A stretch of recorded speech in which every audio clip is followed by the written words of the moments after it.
রোদে শুকাবি মোসাবে। কি রে, তোকে না বারবার করে বারণ করেছি এসব ভালো পোশাক তুই পরবি না। আবার তুই সাজগোজ করেছি, আবার মাথায় ঘুমটা দিসনি। লিপস্টিক মোচ। এই লাইলা, তোর সাজগোজ আমি বের করছি। তুমি আমাকে ডেকেছো? হ্যাঁ ডেকেছি। এই তুই জায়গা থেকে যা। কি এটা কে? আরে ও হচ্ছে বাড়ির কাজের মেয়ে। ওর এই অবস্থা কেন? এই তো আটা নিতে যে মুখের উপর পড়ে গিয়েছে। তুই যা ফ্রেশ হয়ে তারপর আয়। যা যা যা। আচ্ছা তুমি জানি কি বলতে চেয়েছি? দাদি তো সেদিন তোমাকে বললো এদেশি মেয়ের সাথে বিয়ে দিবে, তুমি কি ভেবেছো? ভেবেছি এদেশের মেয়েকে আমি বিয়ে করবো, আর এটা আমি দাদিকেও বলে দিয়েছি।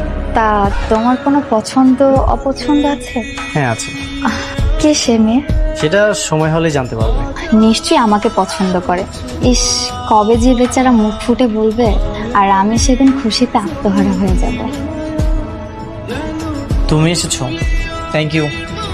এই শোনো, তোমার সাথে আমার কিছু কথা ছিল। জি বলেন।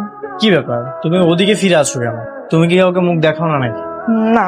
বাহ, ভালো তো, পর্দাশীল নারী। হুম। তবে দাদির মুখে শুনেছি তুমি নাকি সবসময় পর্দা করো না। আমি আসার পর থেকেই আমার সামনে পর্দা করতে। না, ওই মাঝে মাঝে করি, আবার মাঝে মাঝে করি না।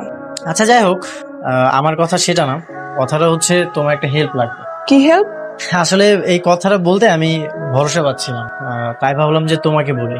এই এলাকাতে অপরূপ একটা মেয়ে আছে, তার নাম ঠিকানা অবশ্য আমি কিছু জানি না, তবে আমি যদি তাকে একবার দেখতে পারি আমি তাকে চিনতে পারবো। তো তুমি আমাকে একটা আইডিয়া দাও তো, আমি তাকে কিভাবে খুঁজে বের করবো। এই বেড়া দিয়ে আমার কথা কইতাছে, এটা যে আমি এটা তো 100% শিওর, কিন্তু এখন আমি হারে কি করে হেল্প করবো? কি ব্যাপার, কোনো আইডিয়া দাও। আরে আপনি ওই মাইয়ারা বুইলা যান, আপনি আরো ভালো মাইয়া পাইবেন। ধুর, তুমি তো কোনো কাজেরই না।